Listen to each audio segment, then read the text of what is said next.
Hi there. It's 8:30 and you came. Thank you so much. Today we have the PowerPoints are working well, which means that we won't have mysterious people advancing the PowerPoint, I am told. So we'll see. All right, what's this all about? Well, last year I did a talk called Windows Logins Revealed. Was anybody at that? Okay, about half of you. Okay, good. So I did this right. And I got a chance to talk about all kinds of login algorithms. Got to spend about half the time on Kerberos, but it was really overviewy kind of stuff. And I'd always been saying to myself, you know, I want to do a talk where it's just Kerberos. And I want to talk about some of the edge conditions and, you know, things like that. That's why we're here at 8:30, is that, you know, there's some edge conditions where Kerberos cannot work. Let's be clear. You know, the fact of the matter is that normally Kerberos just works, and that's the cool thing. Like a friend of mine at Microsoft says, Nathan Mugli, as a smart guy, and it's a great quote, he says, you know, no one talks about implementing Kerberos. You know, and so some edge conditions. Also, when we got to set things up sometimes for a three-tiered system, like if you're going to do SharePoint, basically, when we say three-tiered system, what does that mean? It means a web front end and a SQL server on the back end. There we've got to do some sexier things when it comes to the credential stuff. And the third thing that I want to cover here is that, again, Windows 6 and Windows 7, and please understand, someone said yesterday about a talk that I was doing marketing stuff. I'm not. I'm a gimme lemons, I make lemonade kind of guy. And my thought is, I don't care why you use Windows 6 or 7. I don't care if you don't use it. But if you do use it, I'm cheap. And if you paid for it, you're crazy not to use the stuff you paid for. So that's my whole plan here, all right? So we have 100 slides due in 75 minutes, but I know that we can do this. I know that we all can do this together. Do you think we can do this? Yeah. Let's do it. Let's do it. Okay, so, and by the way, there's going to be areas where I can't get to all the detail I want. You know, maybe we'll do a third talk sometime. But please, please, you know, drop me an email. I'm help@manasseh.com. Grab me in the corridor here. I'm not leaving until early Saturday morning. You know, I'm here all week. Try the fish. And so, you know, I want to get your questions answered. So here's a little review. Those of you who have seen the logins talk have seen some of this before. Bear with me for about 15 minutes, no more than that, I think. What's Kerberos? It's an authentication protocol. It doesn't authorize. The whole job is I'm proving who I am. Why did Microsoft go with it? It's standards-based. Yeah, no, we all had heart attacks back in 1998 when we heard about this. And it is the basic algorithm, the basic method for authentication in Active Directory forests. It's a matchmaker. Kerberos sees the world as being two kinds of things: user principles and service principles. Why does it have weird names like that? Because it's an RFC. RFCs are written by university professors with a lot of free time. And so,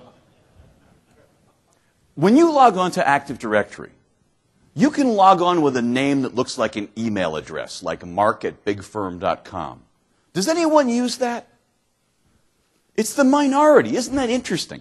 It was specifically built to make life easy for you on a multi-domain forest. Because the whole plan was that in the Novell world, NDS was great, but you had to know where you were on the tree where you were logging on. The whole theory with a UPN was you didn't have to know the name of your domain or any of that kind of stuff. And yet nobody used it. But anyway, so that email-y kind of name that is your logon name is called your UPN. Services. And when I say services, I'm not talking about servers. I'm saying the web service. The file server service on server 3 has its own name. It's called an SPN, a service principal name. And Kerberos' job, it's a matchmaker, is that it introduces UPNs to SPNs by giving users tickets, pieces of data called tickets that give it access to those services. How does it authenticate? So here's a quickie. If you've been to my Windows login talk, you remember Tom.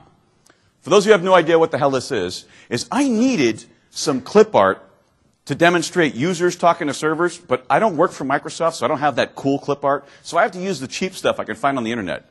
I mean the free stuff I can find on the internet.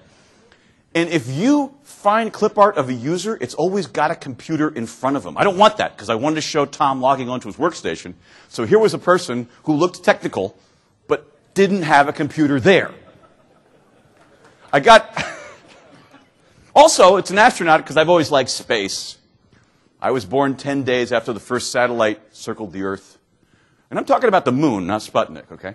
And I called him Tom because, you know, there was that David Bowie song when I was a kid. You know. So anyway, so that's Tom. And Tom wants to talk to his print server. Now, I love this because, like, is that one happy print server? We're printing, you know? Pages are just coming right out. I'm worried about the fact that there are 3 red lights and 1 green one. But that's, you know. And to do this, Tom needs something called a service ticket. See, it says ST-PS. That's a service ticket to the print server. Okay? And Tom gets that from a machine called his KDC. KDC is not short. Everybody wants to say that KDC is Kerberos Domain Controller. It is not. KDC is Key Distribution Center.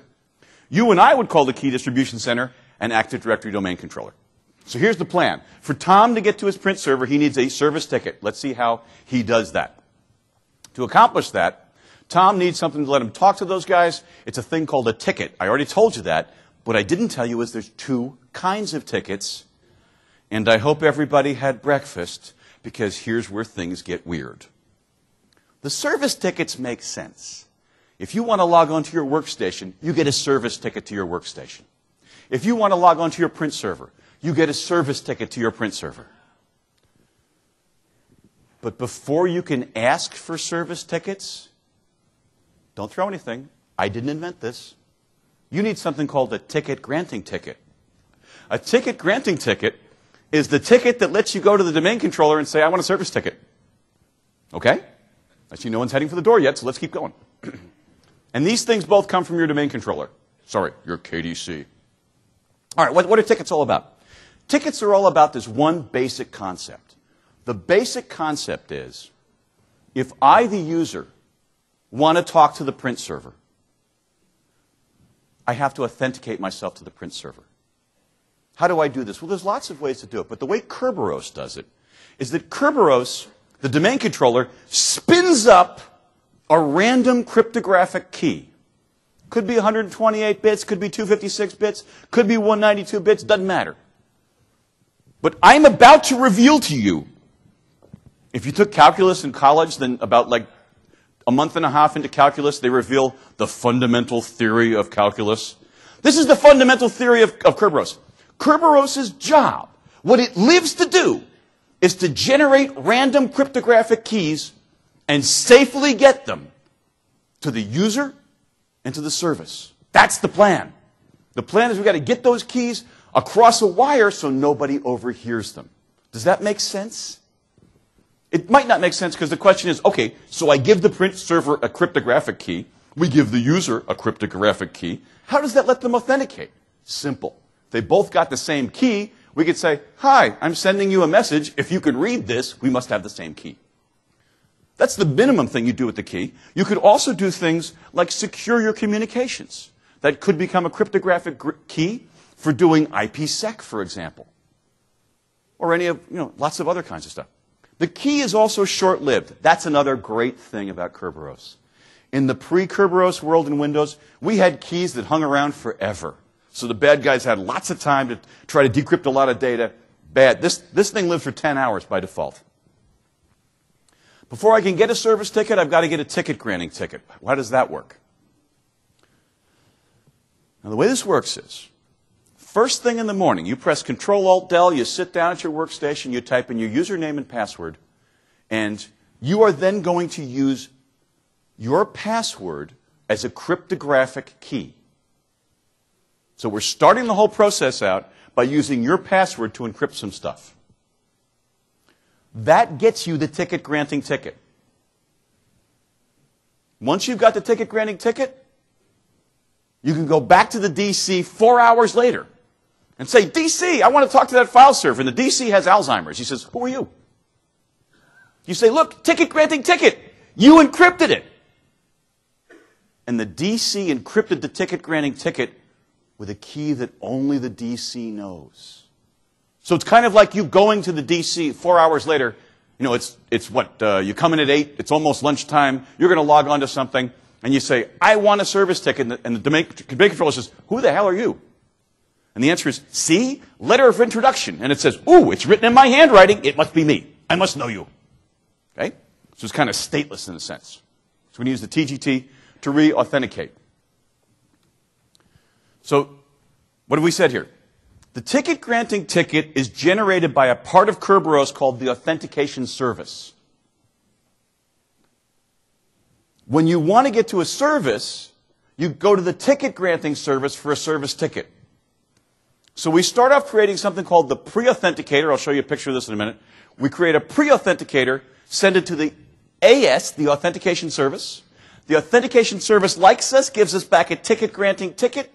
We then use the ticket granting ticket to get a service ticket, and we get the service ticket from the TGS, the ticket granting service. And you have noticed by now that Kerberos is an acronym-rich field.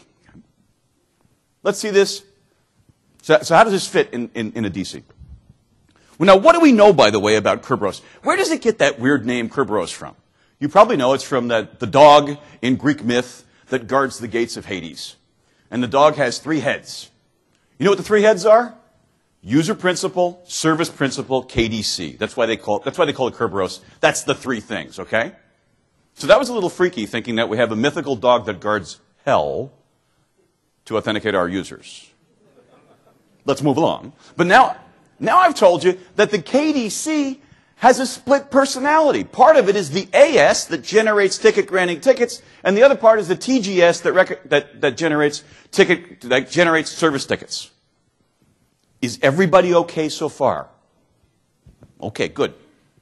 How many of you are freaked out by the fact that we have a 3-headed dog with a split personality? Troubles me a little bit, and that hell thing, but anyway. So back to the sequence.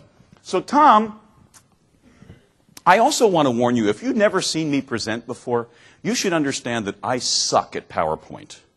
I mean, like, big suck. Suck out loud.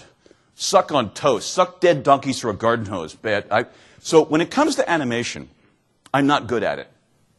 So I just want to prepare you, because it's kind of early, for what may be some of the finest PowerPoint animation you're going to see in this conference. So here's Tom. Tom wants... Ooh, let's do that again. Tom wants... Thank you. Tom wants to prove to the DC. So it's 8 a.m. Tom needs to introduce himself to the domain controller. Here's the trick. The trick is he takes the current time and date in ASCII, in Unicode, whatever. It's a short string, and he encrypts it using his password hash as the cryptographic key. With me on this? It's a real simple concept. It's a short, basically English text almost, so it's time and date with a Z on the end, unless you're from Canada, in which case it's a Z. And why is it a Z, by the way? Because all Active Directory times are always in universal time. Even though it shows you stuff in Pacific time, or Eastern time, or Central European time, or whatever.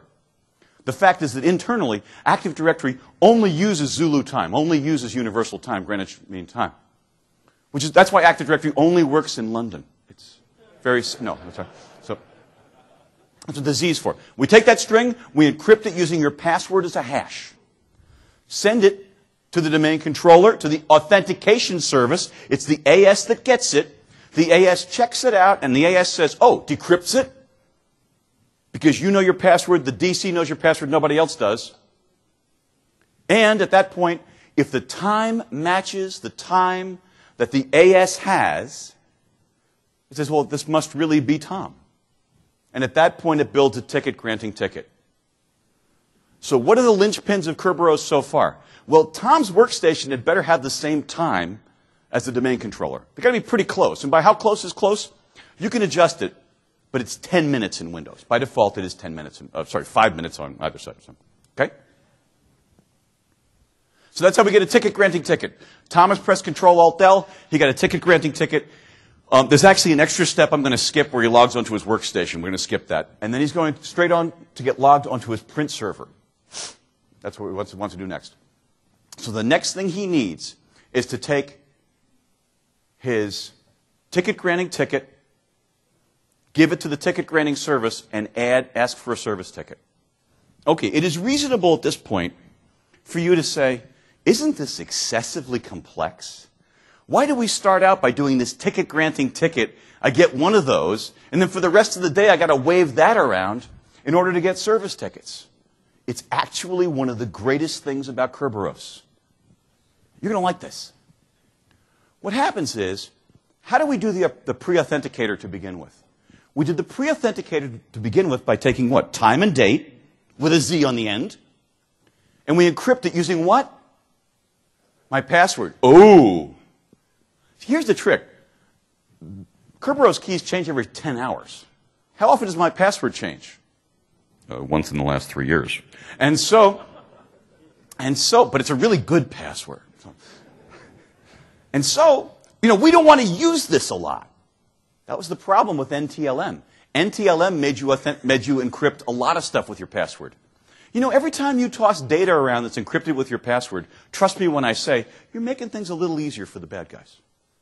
So you see what's cool about Kerberos? Kerberos only makes you use your password once a day. And I didn't tell you this, but inside the ticket-granting ticket, you get a temporary password just for 10 hours. So this is why we go through all this nonsense of 2 tickets. Is the first ticket delivers you your password for the day so that when you need to encrypt things, you've got something that's going to evaporate in 10 hours. Does that make sense?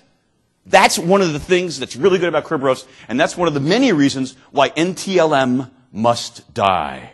We're going to see how to make that work a little later. So that's the password for the day. Tom's now going to take his ticket-granting ticket, put a pre-authenticator together, and he sends it. Notice he sent it to the TGS, not the AS. The TGS then looks at it, says, you look good, you're actually Tom, we'll give you back your ticket. And he creates a new service ticket to the printer, which then goes over to Tom. Notice that smooth animation. You guys, I know you were so quiet because you were stunned. I get that. Tom now has this identifies Tom to the print server. He can now hand this to the print server. He and the print server now have a shared secret. They now know this special password that's just between them for 10 hours. So you notice Kerberos is generating a lot of random numbers. So one of the most important things for a Kerberos key distribution center is that it's got to do a good job of generating random numbers, right? If they're predictable, that would be a bad thing. I've never heard that Microsoft has any trouble with that. Okay. So far, Tom's got the TGT. He's got the service ticket. If Tom wants to see his tickets, he can see his tickets. Computer. He can see his tickets by looking with a tool called K-List. K-List, Kerberos list, allows us to see our tickets. K-List is now built into Server 2008. I was looking at time to make sure that I'm not getting too behind as of yet, and I got some cooking to do. So, what do we see here? Not an awful lot. This is the important thing I want you to get out of this. We're going to talk in a little bit about how sometimes you don't know if you've been authenticated by Kerberos or by NTLM. It can happen and you don't even know it. The quickest and easiest way to find out if you've been logged on by Kerberos or by NTLM is to run K-List. K-List is in Server 2008. It's not in Vista. It's not in Windows 7, if I remember correctly. But you can download it for free from Microsoft. It's part of the Windows Server 2003 resource kit. So you can install that on just about anything, and it'll work just fine. And it looks something like this. Notice it says client is tom@bigfirm.com. Server is KerbTGT. Oh, KerbTGT. What does that say? That tells me this is a ticket-granting ticket. It's not a service ticket. Okay? If we keep going, notice that the second one says CIFS/ps.bigfirm.com. CIFS, you may know, is another name for the file server service, the file and print server service. So this is a service ticket. This is not a ticket-granting ticket. This is a service ticket. You'll notice also that there are times embedded in it. Is this all making sense? Anybody got a question? Okay, good. Let's keep going. Sorry? Yes, please. Sir? Will that service always be called CIFS? Through Server 2008 R2, if you're doing net uses or you're connecting to a print server, it's going to be CIFS. Yes. Let me take that back. There may be some other way to get to it. Maybe an LPD printer would look a little different, something like that. But the cases I see, it's all CIFS. Quick. Why are the start time and the end time not exactly 10 hours in this ticket? I'm not sure. I don't know. Sorry. It's pretty close, but you're right. It's not exactly the same. I don't know. So. What's that? Previous one was? Okay. Another one real quick. Not going to move. What happens in 10 hours, 1 minute? Actually, under the hood, you go back and renew that ticket. So like, for example, if you were in a branch office and you got your tickets at 9 in the morning and the WAN link to the central office goes down, I mean, if there were no DC in the central office, you'd be cool for 10 hours. Okay, so, all right, let's keep moving. So here's Tom and his tickets. And in the end analysis, I want to show you that Tom has a ticket granting ticket. What does that let him do? Lets him talk to the KDC. He has a service ticket, lets him talk to the print server, and he has a workstation, a service ticket that talks to his own workstation. So that's the basics. What's in a ticket? Lots of stuff. As we saw, there's times. What you didn't see in K-List is that the most important thing in the ticket is your security token. And what's that? It's got your SID. It's got the SIDs of the groups that you're a member of. And it's got your privileges. So part of the whole point of doing this, the payload that we deliver with Kerberos is going to be your security token, among other things. So I mentioned that we secure tickets with keys. I'm just reminding you here that different crypto keys are securing different pieces of data. The original pre-authenticator was secured with the user's password. We use that only once, and then we get a temporary password afterwards. The TGT, the ticket granting ticket, I didn't go into this in detail, so trust me when I say that there is an account in Active Directory called KRB TGT. And KRB TGT is an account whose password is used to encrypt and to seal the TGT. That way the domain controller knows that the domain controller built it, you didn't build a fake one. And then when the KDC generates a ticket, a service ticket, when we hand that ticket to the print server, it's been encrypted in the print server's password. So the three passwords we're talking about is we start out the user end with the user's password. We secure the TGT using the secret that only the domain controller knows. That's the TGT password. And when I send a service ticket to service XYZ, the password of the account under system XYZ is going to be what encrypts that. And that's important, by the way. The last one is the most important, because when we talk about delegation, that's where it's going to be relevant. All right. Real quickly, I want to mention that we've been talking about encryption. And there's good encryption methods, and there's not so good encryption methods. I mean, the original RFC for Kerberos, if I recall correctly, is 1510. It's been around for quite a while. Actually, it was around before it was RFC'd as well. What crypto's okay? Well, for example, the RFC says that DES is fine. Well, you know, DES is kind of long in the tooth at this point. As time goes on, we've gotten better algorithms. Microsoft was hobbled when they built Active Directory because in the late 90s, you may recall, it was actually unlawful to export software from the United States that had good encryption. Anything beyond 56 keys or sometimes, in some cases, 40 keys could get you arrested. And so that's why Microsoft put a somewhat weaker encryption. I mean, it's not a bad one, but it's a somewhat weaker encryption in Kerberos. Of course, I shouldn't say of course. You may know that that has been lifted, that ban's been lifted, and so as a result, it's now possible to use better encryption. If you go to Server 2008, it is possible to get better encryption. AES is some of the best generally available encryption out there, standard encryption. You can now use that, and that's a good thing. You can get your domain to stop using RC4HMAC, which is an older kind of encryption, and instead use AES. And the good news is all you have to do is go to Server 2008, domain functional level. You don't have to flip a switch. It happens automatically. Everybody with me so far? Well, we got a little problem here. Let's say that I'm a Vista box. No, I want you to like me. Let's say I'm a Windows 7 box. And I go to talk to my domain controller, and I want to open hailing frequencies to my domain controller. Now, clearly, a 2008 domain controller has to be able to talk RC4HMAC, has to be able to talk triple DES, has to be able to talk DES. So how do we negotiate what encryption to use? There isn't really anything in the RFC. So what Microsoft did was Microsoft, and this is interesting, listen to this, Vista, 08, 08R2, and Windows 7. When they do Kerberos pre-authenticators, they always do them wrong on purpose. They generate a bad packet when they first try to talk, and the reason that they do that is that the domain controller will then respond, hey, you missed the pre-authenticator dope. Oh, but by the way, I can do AES. So that's the way the Vista or Windows 7 box gets to figure out that it can talk with AES encryption. That makes sense? Now, do you have to run right out and do this? I'm not aware of any exploits for RC4HMAC.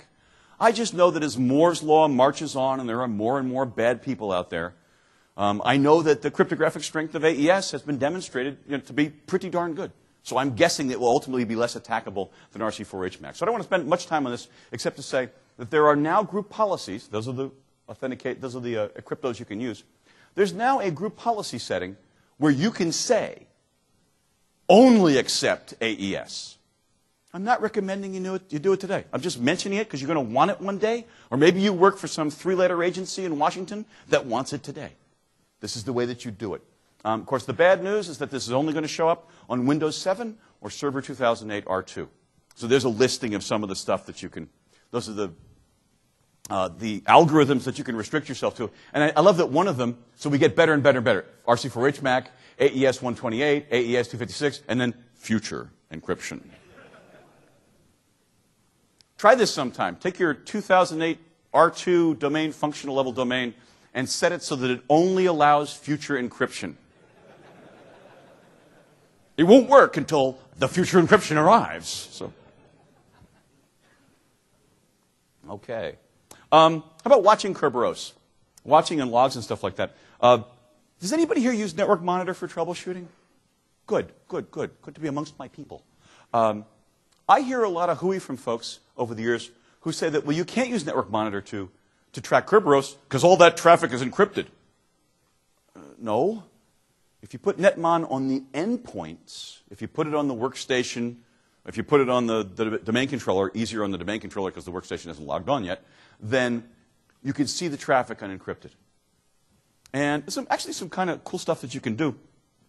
I want to see. I'm a little, short of time, like that's unusual for me, but I have a capture tab here. This is netmon 3.3, but 3.2 works exactly the same. And so I have a capture that I did.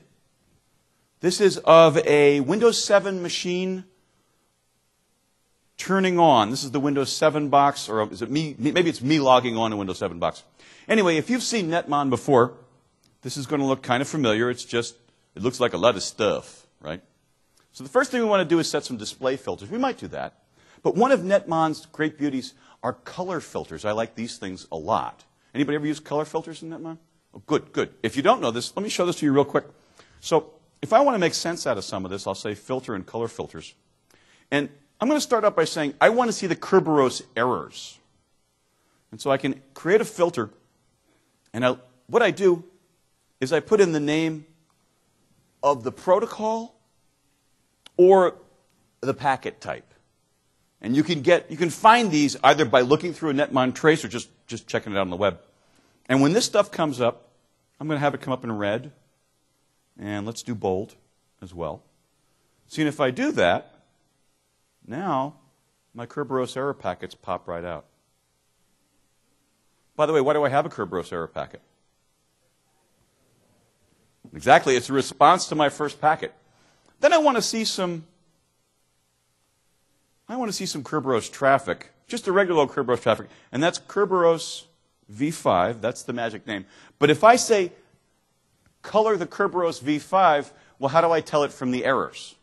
I can't. So I'm going to say, if you're Kerberos v5 and, amper means and, you're not an error. So here I'm saying, if this is a Kerberos v5 packet and it's not a Kerberos error packet, let's make that blue. Make that bold too. So now where are we? Well, now that's kind of interesting. So now we see a lot of Kerberos traffic. There's requests and responses. But the fact of the matter is, if you look closely, you will see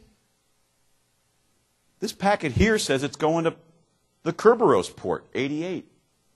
So there's kind of like traffic that isn't being called Kerberos traffic by netmon, but it is Kerberos traffic. So I'm going to add one for that.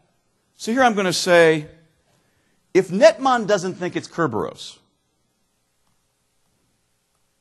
so if netmon doesn't think it's Kerberos, exclamation point means not to C programmers.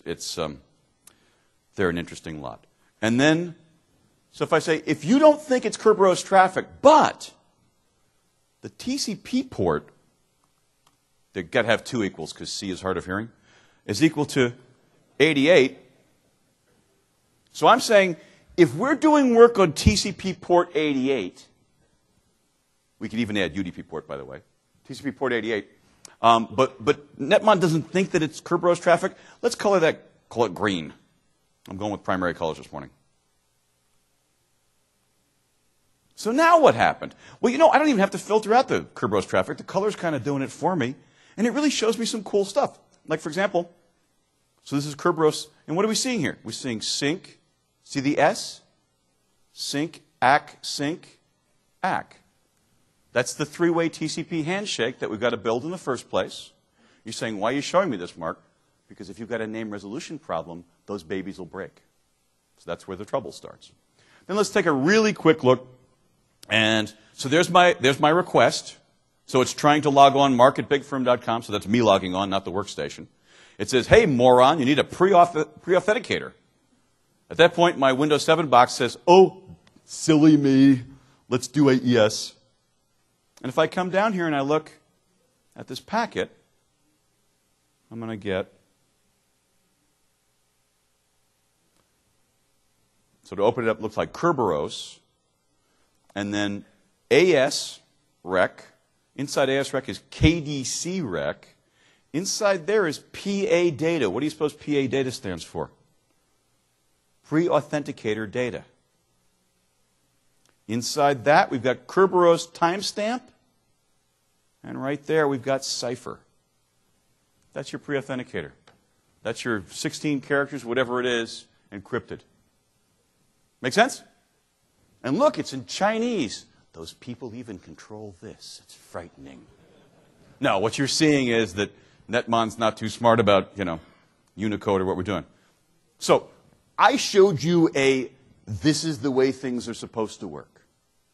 You probably know this. Let me tell you anyway. Netmon's no good unless you know what's normal, you can't know what's not normal.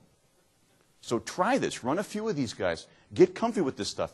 I don't have time to do it, I'm sorry. But I could show you that. So this is where I got my ticket granting ticket. When I go back for a service ticket, if I bust it open, it'll show me my ticket granting ticket as well that I'm passing back. So Netmon really is tremendously useful. If you are troubleshooting, for example, delegation problems, Netmon can be tremendously helpful. So, cool. So, and there I've got some instructions on how to build those filters. You can try that out yourself. That's, oh, here's another point. If you're running Vista or Windows 7, because of UAC, it's really important. Those of you guys standing by the door, we got lots of seats. Come on in. Come on in. It's okay. It's all right. I see people standing by the door. I'm afraid it's Microsoft people taking notes. This is why we're not going to let him talk here next year. So, but they don't get up early, so I'm safe. That's not true. Coders get up early. One thing I do wrong all the time is I start Netmon, and that's wrong because you have to be elevated to do network monitoring kinds of stuff. So right-click it and say Run as Administrator. That'll drive you crazy because the first time you go to run Netmon under Vista, you're like, this thing stinks. I mean, this is foul, useless. Well, the reason is you got to remember to elevate it. I do wish the Netmon guys would change that. So what else do we need? So there's a sample shot of a similar kind of trace. Other stuff. Some common Kerberos issues. Active Directory troubleshooting rule number 1. This is the best advice I can give you about troubleshooting Active Directory. It's probably DNS. This leads to rule number 2, is that if rule 1 doesn't apply, it's probably DNS. Okay? So, seriously, name resolution is the cause of a whole lot of problems. Again, a Netmon trace will do that. Will help you there. Okay? The time service really has to. Look at my newsletters 12 and 18. I talk about the time service. And if you have my book, Mastering Windows Server 2003, and yes, I'm going to finish the 2008 book eventually, then there's coverage of that stuff. If it's a 3-tier sort of app, then we'll have to get to delegation and spins, which we're going to get to later.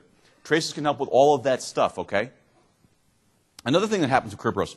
The Kerberos RFC says that you can use either TCP or UDP. And the way Microsoft implemented it, because they were trying to stay really close to the RFC, was that on Windows 2000, if it comes across a packet that is 2,000 bytes or smaller, it will make that a UDP transaction rather than a TCP transaction. They cranked the number up a little smaller on 2003, but in any case, with 2000 XP in 2003, it is entirely possible that you will find that your Kerberos communication is UDP. And your answer is, why do I care? The problem is, if the UDP packet gets fragmented, as it often does when it's going through a VPN tunnel, then Kerberos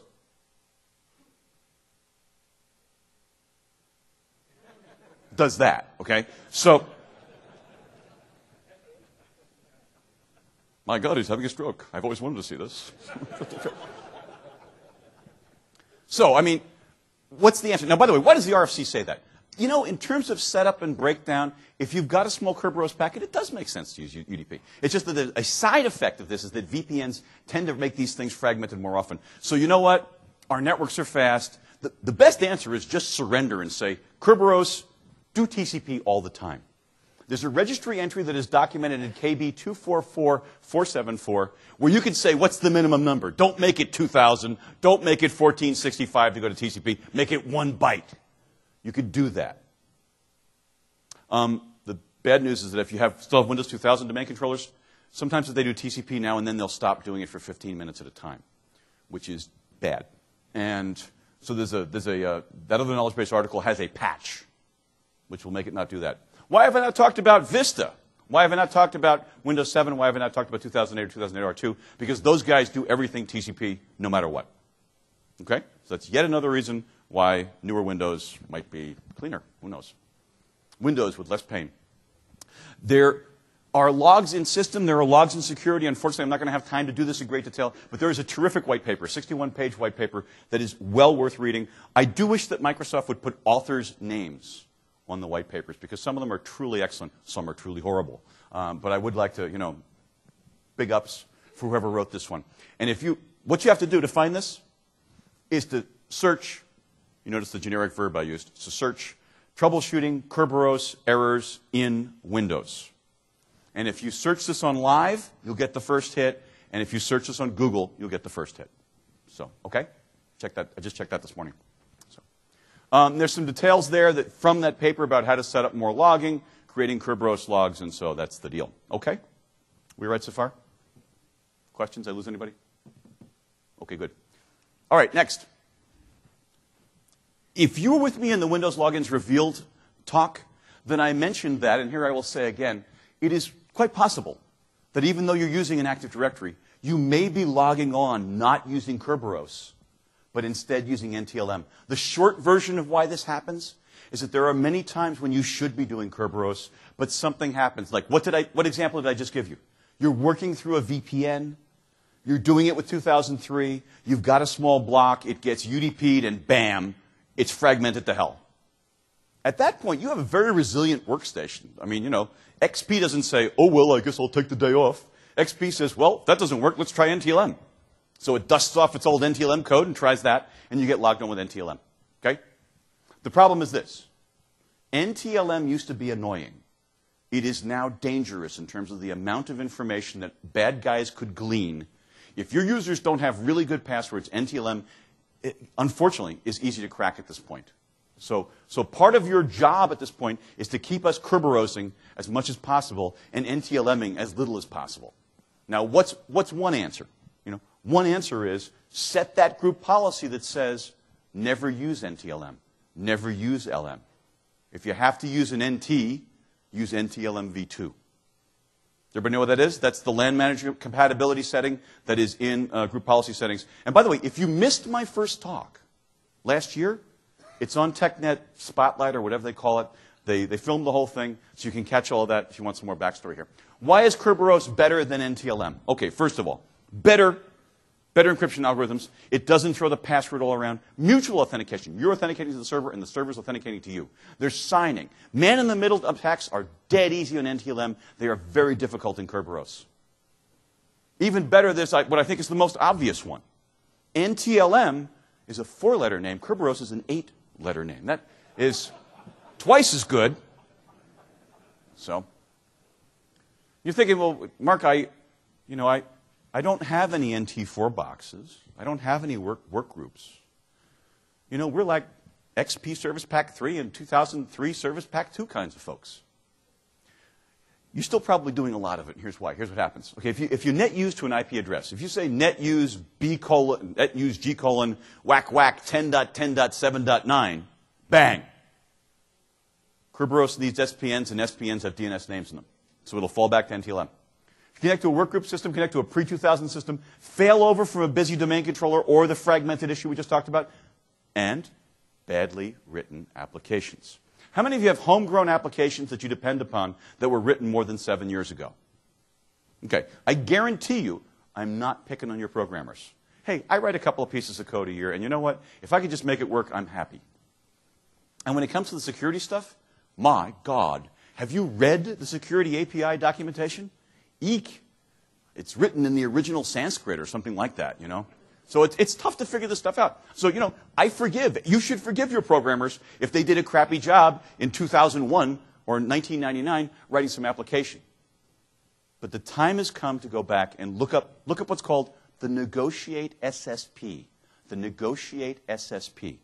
Basically, it's an API that makes life very easy for your programmers. Your devs can just say, I don't want to have to deal with this crap. They just call the API, it handles the logon, and the Negotiate SSP says, how many possible ways do I have to log on? And it picks the strongest one. There are pieces of that in Windows that you see all the time. Ever seen a message from Spinego? S-P-N-E-G-O? That's the negotiator, the security provider negotiator.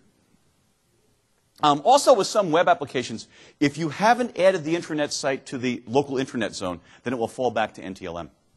So, how do you know that you're NTLMing? There's lots of ways. You can't join machines to domains if you're an administrator. You don't get group policies. Netmon traces show NTLM, and mostly KList. To me, KList is the easy way to find this stuff out. You know? Microsoft has made life easier because it is time. Now, let's be clear. This is not a red alert. This isn't Mark saying you better have this done by the next tech ed, or you know you'll be hacked. This is a get this done in the next 3-4 years, but please do it. Microsoft's made life easier for you. They've got a set of new, I think there's 9 new group policy settings that appear in Windows 7 and in Server 2008 R2 that let you say, if there's an incoming NTLM authentication attempt, either audit it and let it go through, or block it and log it. And this is exactly the way it ought to be. You know, don't put the big bar up that's going to break things, but it'd certainly be nice to get a handle on what's going on. There's a number of these settings, and the way they're organized is a little weird, so let me just walk you through them slowly. There are 2 settings that are relevant to incoming, that's right? Yeah, there are 2 settings for incoming NTLM traffic, 1 setting for outgoing NTLM traffic, and 1 for domain traffic. And domain traffic, what that means is DC activity. Remember the 3 players? There's a client, Tom. There's a server, the print server.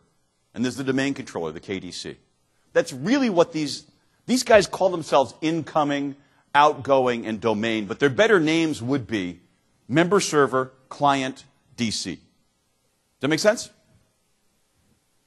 All right, let's take a look at them real quick. Oh, and by the way, creates a bunch of new event logs. They're from source NTLM, and they're 8001, 8002, 8003, 8004. These guys are going to end up in their own log. I don't know if you know this, if you haven't played with Vista or 2008, but there are now zillions of logs. It's not just system and Windows. Sorry, it's not just system and security and applications. There's lots. NTLM has its own. You go to Applications and Services log, Microsoft, Windows, NTLM. There is a lot of documentation that tells me that when we go RTM, whenever the heck that is, then NTLM block will be the name of that thing.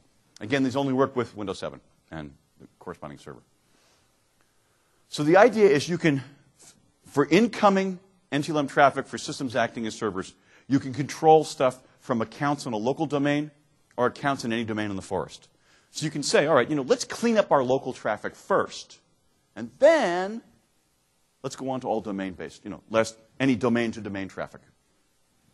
And you have your options there that you can audit it or you can block it.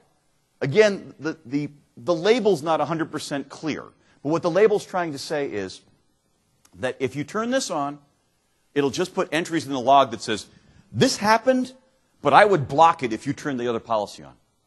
And then there's the other setting that says, I am indeed blocking it, and it logs the fact that it blocked it. Does that make sense? Okay. NTLM authentication in this domain works exactly the same way. You got a few more options there. And NTLM, outgoing NTLM traffic to remote servers. This is client stuff. Okay, now this is kind of weird. The first two settings that I showed you had one policy setting that said audit and another policy setting that said block. Those are separate policies. For some reason, it's just a quirk. There's no good reason for it. Instead of there being two policies for client, there's one policy with three settings. The only reason I point that out to you is you'll be just about getting it. So, oh, this is making sense. I understand this one. I understand that way. So just understand when you see this one, it does the job of two. Okay? Again, don't have to do it now. If you want to try that out, real simple way to do it, set up an R2DC that's also a file server. Create the NTLM policy, set up a Windows 7 box, log on to the member server with a local account, and then do a net use over, where you have to do the /u option to indicate that you're a domain member. Everybody see what I'm saying here? You would think that would be Kerberos. I always thought that if I was logged on as somebody, and I did a net use /u : and filled in mark@bigfirm.com and a password, that it would go to Kerberos. It doesn't. This is really interesting turning this stuff on, so I think you'll have some fun with it. Another way is to try do a whack to an IP address. So, all right. How are we doing for time here? Okay, we might just get there. Like many of us, as Kerberos gets older, gets a little thicker around the waist. And so we can have a little problem known as Kerberos bloat, or token bloat. Let's see how to get past token bloat. Anybody ever heard of token bloat? Has anyone ever been the sad victim of token bloat? Thank you. Thank you, thank you. I did a newsletter on this. And there was some people got on and said, Manasseh, you lie and your feet stink. This never happens. I'm like, well, it can happen. What causes it is a lot of groups. Remember that a Kerberos ticket contains space for your what? Your token. It's a fixed amount of space. If your token gets too big, you have token bloat, which I think is cruel labeling. Maybe it's just big-boned or genetic or something like that. Maybe its girlfriend cooks really well, something along those lines. So, token bloat is basically if you have way too many groups, then you can't fit, your token can't fit into the ticket. What are symptoms? Again, here's a benefit of Windows 6 and Windows 7. On XP in 2003, it almost never comes out and says, you got token bloat, dude. It normally just drops you back to NTLM. And so here's the cruel thing about it. Who are typically the people who are in the most groups? The administrators, which means as the number of groups grows and grows and grows, the first guys that stop losing their Kerberos logon are the admins, and the first symptom is usually, I tried to join a machine.domain the other day, and it said I couldn't do it, which is real weird, and that's when they realize, oh, I'm logging on with NTLM. There's some really scary ones. There are situations where you put machines in groups, and I saw one large company where they had so many groups the machines were in that the domain controllers themselves had token bloat. What does that mean? That means the domain controllers couldn't get their Kerberos tickets, and real bad stuff happens then. And so if you see event LSA SRV ID 6035 or ID 1308, update your resume. Just leave, because it's not pretty. It's just not pretty. Actually, there's a way to get past it. And by the way, that's an example of what that might look like.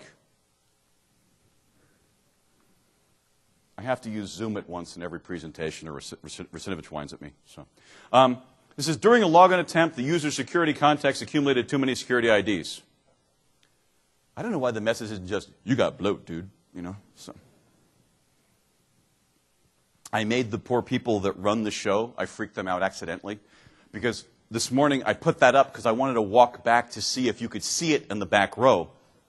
And the poor woman who's in charge of these things walked in and just about her head exploded. She's like, oh my God, where did I get that? I said, relax, relax, just a screenshot. She's like, why are you putting this screenshot on my machine? So that's a good one. You get that in Windows 7. You get that in Vista. What causes it? Mostly lots of memberships. And the way you get that is nested memberships. Anybody here use Citrix? It's a great tool, right? But you end up creating a lot of groups, right, in order to make Citrix work.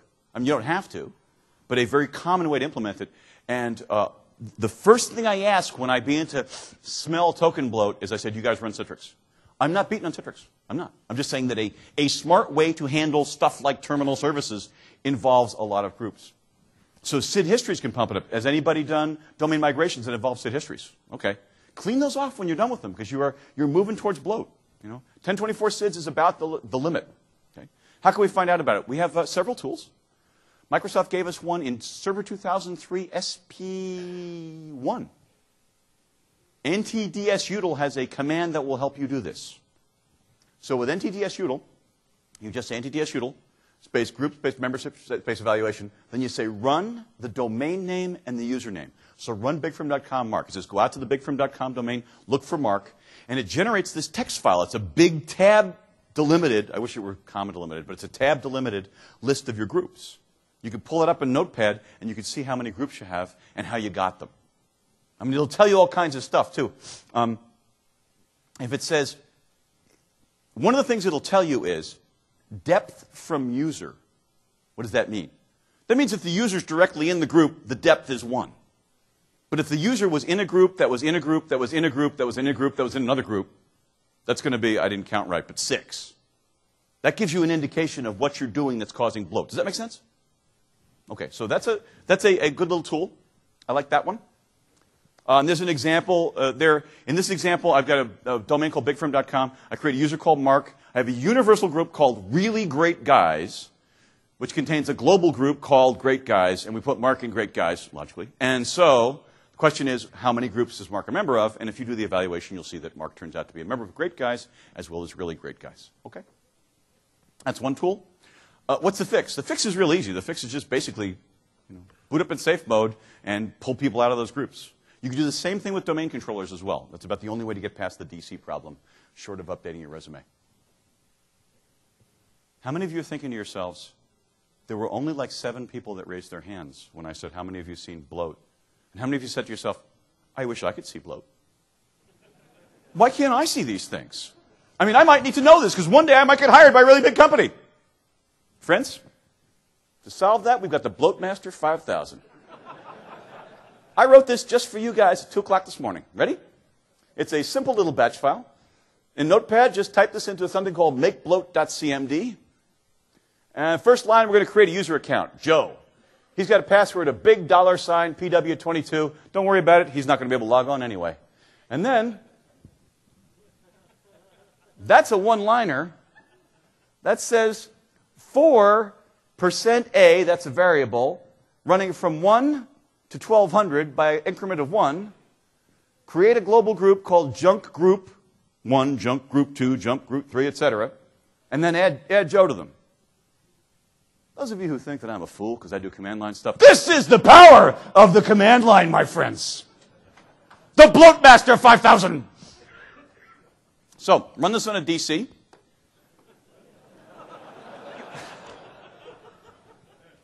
No, run this on a DC. We are doing this on a test network, right? What you doing there, Jack? I'm creating 1,200 global groups here. Just see what happens, boss. I'll tell you what happens. Reduce your income. Now you have a domain username, Joe, and you'll see all the bloat stuff. You can even use a little tool. Oh, afterwards, you might not want to leave those groups. So I have a corresponding command. It's not even a batch file. It's a one-liner called the Anorexiomatic, and it debloats you. I was going to call it the Bulimalama, but I didn't want the mess. So anyway, that one-liner. I can just see in the evals. The instructor was insensitive to people with self-image problems. We hate him. He sucks. So. I didn't mean it. I'm sorry. I'm sorry. Another tool we can use is called Token SZ. And Token SZ is a tool, oh my God. Token SZ is a tool that you can use to look at token size. And there's an example token SZ run. And I see that I've got, oh golly, 5 minutes. So there's the formula. You can look at this stuff. Let's talk briefly about Kerberos delegation. What is delegation all about? It's a three-player model. The idea is that we have Tom, we have the print server, we have the domain controller. Something like this, right? So now let's say it's Tom, the domain controller, and a World Wide Web server or something like that. And so review that Tom takes his pre-authenticator and he shoots it on over to the KDC. And the KDC, the authenticator service, says, okay, I'm going to give you a ticket granting ticket. And the ticket granting ticket kind of slides on over to Tom. And then Tom takes that ticket granting ticket and zaps it on over to the ticket granting service. Remember this? Ticket granting service. I did a little loop for you there. And then the ticket granting service then generates a service ticket, and that one's real energetic, and it comes up with it, and notice how they sit nicely next to each other. Tom then is really impressed with his little ticket, and he waves it around at the World Wide Web Service thing, and he's now on. Okay. Now let's add a fourth player. How is this not SharePoint? The reason it's not SharePoint is there's no SQL Server behind it. You had a SQL Server, and now we got this issue. Now we got to deal with this. So the fact is that Tom passed a service ticket to the web server, and the web server wants some data that's on the database server, but the database server's data is secured. So, how's it done? It's called delegation. Did you notice in KList that there was a thing called forwardable? One of the items in the list was forwardable. Forwardable means it is possible, because the whole thing here is that, if the web server hands my ticket over to the database server with my credentials, how do I know that the database server doesn't, how do I know the web server isn't run by evil people who will use those credentials for other stuff? That's where constrained delegation takes place. You can constrain delegation. So the whole idea is this. The whole idea is, it would be nice. We're using the word delegation in the exchange sense. The exchange sense of, you can now send email from me. So if I give my ticket to the web server, it's going to give it to the SQL server, but I want to control exactly what it's going to do with it. So think of the word in the exchange context, it'll make sense. There's just one little problem, it won't work. By default, Windows doesn't want, it's a potential security hole here.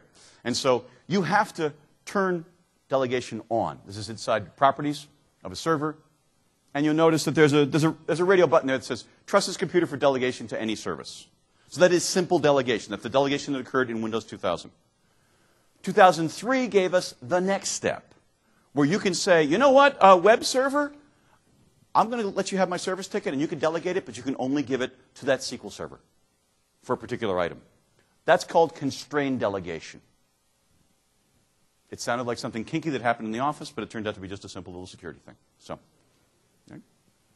I got one more thing, and I got a few minutes that I'm going to go through quickly, because it's not that hard. I've got a lot of slides, but I want to go through quickly on it. Notion of SPNs. With Hope, you never have to worry about a service principal name. But the point is that every service gets a name. To authenticate a service, we've got to have its name, just as we have to have a user's name.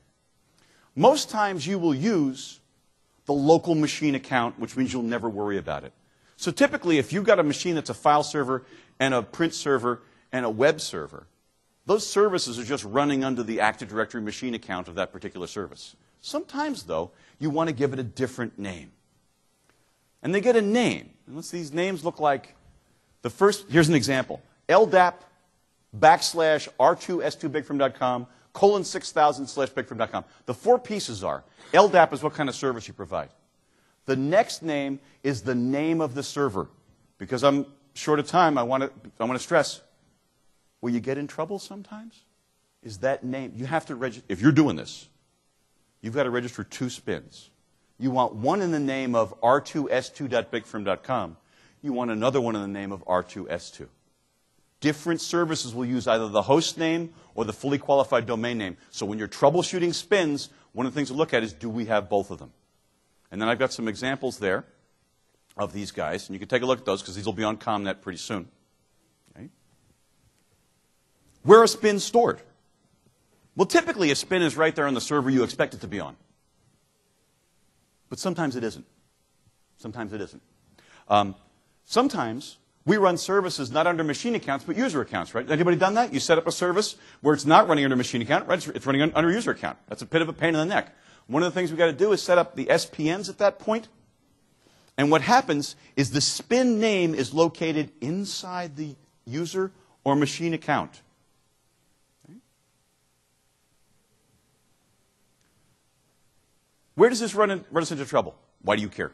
First of all, if Kerberos goes looking for a spin and it finds more than one, so if in configuring this, you or the program has accidentally given that spin to more than one account, it's just going to say, forget it, and talk to neither one of them.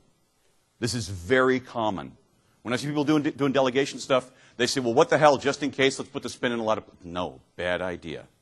Bad idea. Second, sometimes if it goes looking for the spin and the spin isn't there, that's also a bad thing. So we need some spin tools. So real quick, setSpin, useful tool here. setSpin will let you go to any account and say, what spins, setSpin-L, will say, what spins are in that particular account? But that only checks one account. So to find what account in Active Directory has a particular spin, we need some help. Turns out the global catalog keeps track of that stuff. And on Microsoft's site, if you query spin_query and Craig Wyand, you will find a nice little VB script called query spin or something along those lines. And it will, there's a sample run there where you can even use wildcards, which can be quite nice. All right? setSpin-A, this is where we get ourselves in trouble. setSpin-A lets us add a spin to a particular account. Where we get in trouble is where we accidentally say, well, I don't know, nothing's working. Let me try adding the spin somewhere. Well, the chances are good you already had the spin someplace else, which means now you've got more than one account that's got that spin and you're in trouble. Good news. Where is this? So there's an example of setting one. Good news is, in Windows 6 and in Windows 7, setSpin-A, which is used to add a spin, does an extra thing for you. Before it will add an SPN to an account, it searches the entire Active Directory to make sure that nobody else already has that. That is a big yay! We were very happy to see that. Okay? And while I'm on this, please stay 3 minutes. And I'm sorry to the next speaker. I really apologize. I hate when people do this, but I got to get through this stuff. I do? Oh, hell. I thought I was supposed to be out here at 9:30. Whew. Let's kick back.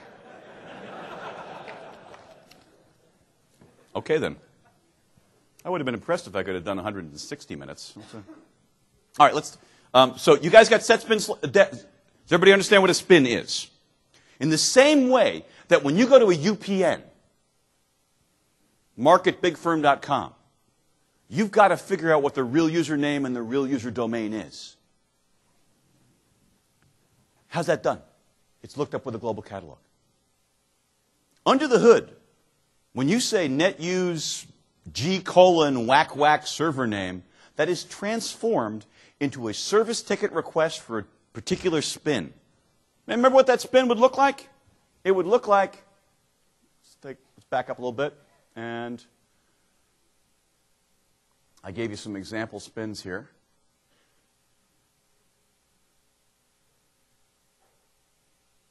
Well, there's a nice one, terminal services. You go to attach to a terminal server, under the hood, that gets converted to a service ticket request for something called permserv / and then either the FQDN or the host name. Make sense? How do we go from that to knowing what machine this is on? And now you're looking at that and saying, Mark, it's kind of obvious. It says sr2s1.bigfirm.com. I'm no expert, but I think that's it. Sure. This is a case where the terminal server's spin is right there on the machine account of the terminal server. Does everybody see what I'm saying? In many delegation situations, you don't do that, though. Anybody here run IIS servers with a lot of application pools? If you do, I'm guessing you probably put different accounts on every application pool sometimes. and you go out and create user accounts to do that. Isn't that fun? So that's where we get in trouble, is that the spin itself is going to point to the machine, but the spin's not in the machine account. The spin is in the user account. Is everybody getting this? I apologize that I went into overdrive for a moment there. I really thought that I was supposed to get out of here with them. But anyway, so I'm hoping you'll all forgive me, please. So spin lookups happen through global catalog. That's why you care, because you can only have one, but 0 is bad. 0 is bad, 0 is not enough, 2 is too many, 3 is right out. And so you want to have only one system that's got that particular spin. So we need some spin tools.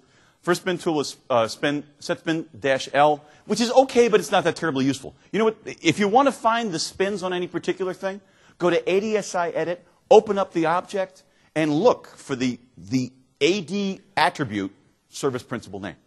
This just does that. Just saves you the trouble. It's okay. It's not that powerful. That's where the spin query.vbs is really nice. That will search the active directory. Searches global catalog, actually. That's another thing, too. What would be another reason why delegation wouldn't work? If we're using the global catalog to look up spins, what happens if the global catalog's sick? Well, logically, it would mean that looking up spins will be one of our many problems that we'll be facing. And there's an example. What I did there was, I shortened it to QS. And up top I said host/S star. So I wanted to see everything that's got a host type spin whose name starts with S. So I've got a server called S1, another one called S2. And notice that it dumps all the spins on that particular item. There's lots of them. Our friend Spinego, I thought was in there. Where's Spinego? I thought I saw Spinego there as well. Okay. Once you have determined, I went out and created a separate user account that I'm going to use for this IIS application pool. I use setSpin-A to add. At that point, I can add this to an application pool, or I can add it to a particular service host. So we talked about that, and putting more than one spin on a particular system is a problem. There's an example of doing one. Here's an exactly worked out example. Suppose I have a service called Prophecy running on port 2021 on a machine s1bigfirm.com. But it's not running in the machine account of S1. It's running in a user account called Joe. Looks like setSpin-A. Prophecy is the name of the service. You can make one up if you're building your own apps. /s1.bigfirm.com. So I'm saying Prophecy can be found on s1.bigfirm.com, but you're not going to find the account there. That's why there's a space and then Joe. Everybody get that? Okay. I know a lot of you are saying, I'm never going to do this. God willing, that's the case. Because, debugging delegation is a mess. But if you ever read about delegation, I want you guys to have enough here that you can kind of get started looking at it. As I said to you, it is impossible or very hard to put duplicate spins in Windows 6 or Windows 7, so that is a good thing. Oh, and has anybody here ever had to manage an existing SPN? Like change SPNs? Is that more fun than you can normally have with your clothes on? I'm not here to sell you Windows 7, but I might have a feature that's going to make you want it. Got a few minutes left. Server 2008 R2 has a thing called Managed Service Accounts, MSAs. Let's talk about them. I can't do too much detail on them. I do have some reference a little bit later. So the notion is services must run under an account. Let's say we want to run a service under Joe. What do we have to do? We got to create the Joe account. We attach this, it's a domain account. We attach the Joe account to the service. Gosh, because it's a user account, what do we got to do every once in a while? Change the password. So we could just set it to never change. But I see that a lot. Because what happens if you don't set it to never change? Every 42 days, somebody's got to remember to change the password. And they've got to remember to go over to the server and change the item in the registry so that it knows what that password is. You ever had a service die on you because it was the 43rd day after the last time you played with it? Yeah. This is something that will make that never happen again. The idea is there's a new kind of account called a managed service account in a 2008 R2-based Active Directory. You do not need to be in 2008 R2 domain functional level. Let me say that again. All you need is a single 2008 R2 AD, domain controller. You can build these new kinds of accounts called MSAs. Oh, by the way, also, you have to be a domain admin to manage spins, right? You can delegate that with MSA, so you don't have to be a domain admin to do it. So a new class of accounts, sorry. So you build one, you install it on the member server, then you install the service on it. So you create this account, you tell the service, run under this account. And then you never have to worry about it again. What happens? Well, every 30 days it creates a new 240-character password. Crack that one, bad guys. And it doesn't care about your group policies or any password settings objects. And it automatically goes out to the member server that the service is running on and updates that there securely. Automatically handles the password changes every 30 days. You can also delegate who can do this stuff. And have you ever made the mistake of renaming a server that was part of a whole 3-tier, an N-tier system and forget to change the spins? Ugh. This is the really cool part. The really cool part is that it will handle the spins automatically. Even if you change a machine name, it will go in and change this. I'm not getting big claps because you guys haven't done this. When I talk to a room full of people who are doing this all the time, they're like, must have server 2008 R2 now. Now, in order to get the automatic spin management, you have to be in 2008 R2 domain functional level. Okay? Let me clarify what you need. You need one domain controller, just one, in 2008 R2 mode. So you pumped up the schema, but you only need one DC to create, use, and automatically update the stuff. If you want all the automatic spin update, you've got to be in the domain functional level. But that's the only thing that you need that for. You have to do it with PowerShell. There's a bunch of PowerShell commands. I'm going to have a newsletter on my site very soon about how to do it step by step. It's pretty straightforward. Servers hosting the services must be R2 servers. So for example, if we had an N-tiered system where we've got a domain controller that's R2, and our web server would also have to be R2 if we're going to put an account on it and run the service off of it. Okay? So if I can, I got like just about 2 minutes. Can I say something? First of all, some of you have been asking me about getting in touch with me. As I said, I'm here all week. I'm happy to answer questions. The second thing is, though, I am at help@Manasseh.com. I also have a set of technical newsletters that I write when I get to it, about one a month. You can sign up on my site to get those. Now, let me clarify. I have never spammed with that thing. We've been doing it since 1999. I use it for notifications and stuff like that to notify you that there's a new newsletter up there. I also have an online forum. Please come join us. There's some real smart folks there. If you did not see my 12 tips introductory talk yesterday morning, I'm going to be doing it again this afternoon at 2:45 in room 153.